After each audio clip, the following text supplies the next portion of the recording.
Alright, hello everyone. It is time for another video, and today we're talking about the producer live letter that just got dropped here on JP side. And this is right before Setia will come out. Setia, the Fire Archer, will be out at midnight tonight, roughly about 5.5 hours-ish from the time that we are recording this. So we're going to talk about a couple of things that there is to talk about in this game. But before we get to the producer live letter, let's talk about Tokyo Game Show. Because Tokyo Game Show is happening this weekend, and Brave Exvius has an interesting history with TGS because it's had big announcements at it, and it's had entirely nothing at it. Tokyo Game Show for this company, Gumi, I should say, / Alum, has had presentations that essentially are trying to introduce the game from a very, very, very basic way to new people. And so as such, you should probably be a little cautious about watching this, mainly just because it's probably going to be that again. It's probably trying to get new players in. It's probably going to be going through a lot of basic stuff. And if there is any news, I don't know, I feel like one person should be watching this and suffering while the rest of us just wait for that news. So yeah, I'll keep an eye on this, but I don't really have super high hopes that we're going to get any really big news here, because JP is still in the middle of Final Fantasy IV, and not only that, we have a new banner that's just going to have been launched. We have the producer live letter that gives us a pretty big idea of what's going to be happening this month. And other than that, I just don't see anything else really happening at TGS. Maybe we get the announcement of Elena or Tomb Raider for the JP side, but I would not hold your breath for any really big news. We might get a little bit of a preview for the second anniversary, but I think all of that's going to be happening later. We still have Halloween to get through first, so maybe we'll see the Halloween unit here. You never know. But yeah, I'm not the biggest high hopes for this. Next up, there will be an online fan meeting held for the JP side. This obviously doesn't mean much to Globalers, but I'm impressed given that they're organizing this for people over here. So we'll see. Maybe it'll be something interesting. Maybe there'll be something there for those people. But yeah, continuing on. All right, so now we get to the big thing. Although it looks... there we go. The producer live letter. So every month we get a letter here that is from Hirano-chan. Hirano-chan from Square Enix, and he apologizes many, many times and gives us a little bit for the next month. And of course, as we all know, the next month, the 10th month of the year, is Spooky Month. So what do we have? Well, we have a little bit of a preview here of Setia. Basically, mostly the stuff that we knew before, but a few other things. She is a physical attacker, in addition to a wide range of attacks from the bow and long distance, also with skills to give abnormal conditions and debuffs, and increase the attack resistance of yourself and allies. So a little bit of extra information. We do know that she is a powerful character. We also get a little bit more of a preview about the new weapon that is being added to the game, the Flame Goddess Bow. In addition to shooting attack up, it will also give an effect of increasing HP by 15% for 3 turns. Could be interesting. Setia might be a really high HP character, and this might be a big boost to keep her alive. And I mean, theoretically, with a ranged character, you don't want them up close and being attacked, but if they are, more HP to survive is not a bad thing. But it is a 3-turn. We'll see exactly what this looks like. But Setia, Niv, and Cowl are some of the characters that are mentioned to have a big bonus for this. So I'm interested. For the month of October on the JP side, we'll also be getting these kind of tickets again for Shard Selects. I don't have any complaints about this. This is just really nice. And I kind of hope it continues. Also, because there's 31 days in the month, we get 1 extra. So, yes.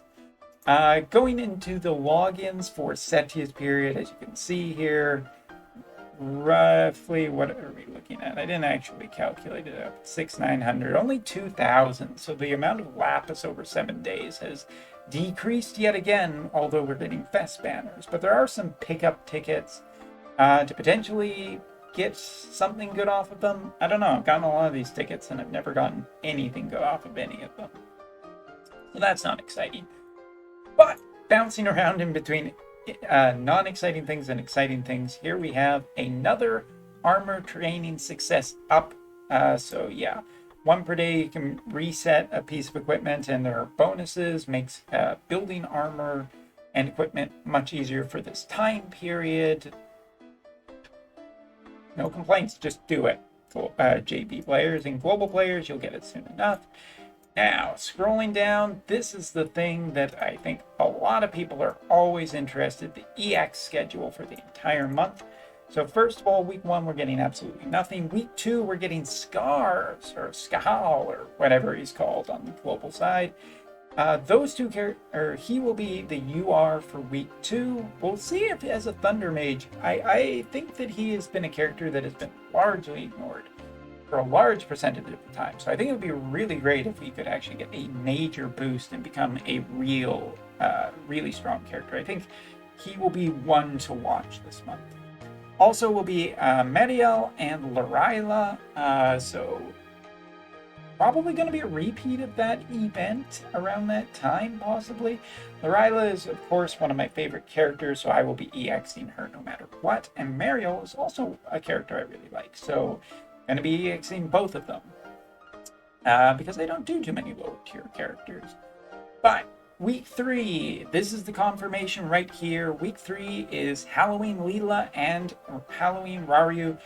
Both of those characters will be getting their EX this week. So yes, this week in October will be the Halloween week, and that will be when the new characters are showing up as well. I am unbelievably certain on this, and yeah, so Halloween Ryu and Halloween Leela, we will get the answers to that and see the new ones, although I expect Global will be getting them roughly about the same time, so JP might get a little bit of advanced peek at them, and that will help Global players whether or not they want to. As for week 4, we have Luasa, a fire shooter character, which, you know, she has potential to synergize with Setia, but I'm really going to need to see some giant improvements on her before I'm really convinced that she is worth EXing. Much in the same way as Scar, but this could be a redemption month. Also, Reviel and Kadia will also be getting theirs. Reviel, another one of my favorite characters. So this is a good month for me. It's going to be really good for EXs this month because we have 2 URs that I think are in need of redemption and have pretty good chances of it happening. But also there's a lot of lower tier characters that I'm really excited for as well.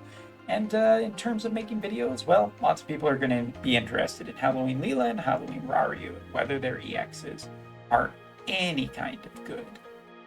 Continuing on, we have the confirmation that Selection Quests will be continuing in the future.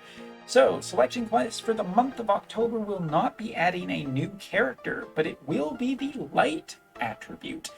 In October, an EX quest will be added for the Light attribute edition. By clearing the EX quest, you can acquire armor that can only be acquired from this selection quest. So this might be the future of selection quests. We've been curious about this for a while.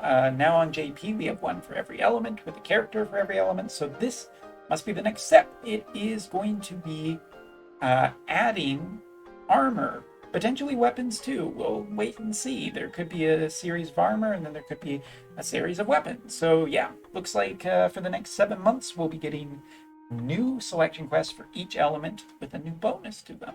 No confirmation whether it will be armor every time, but probably a good bet. And continuing down, I'm just going to talk about some of the future updates, event archive, scoring functions with multi-quests, expansion of the number of parties, pickup matches, raid improvements with passwords, guild raids, displaying the number of remaining actions and whatnot, random formations, stuff to do with Summon Beast, UI repair, AI repair, and of course, to cap it all off, we have just some final apologies. For what? I don't know.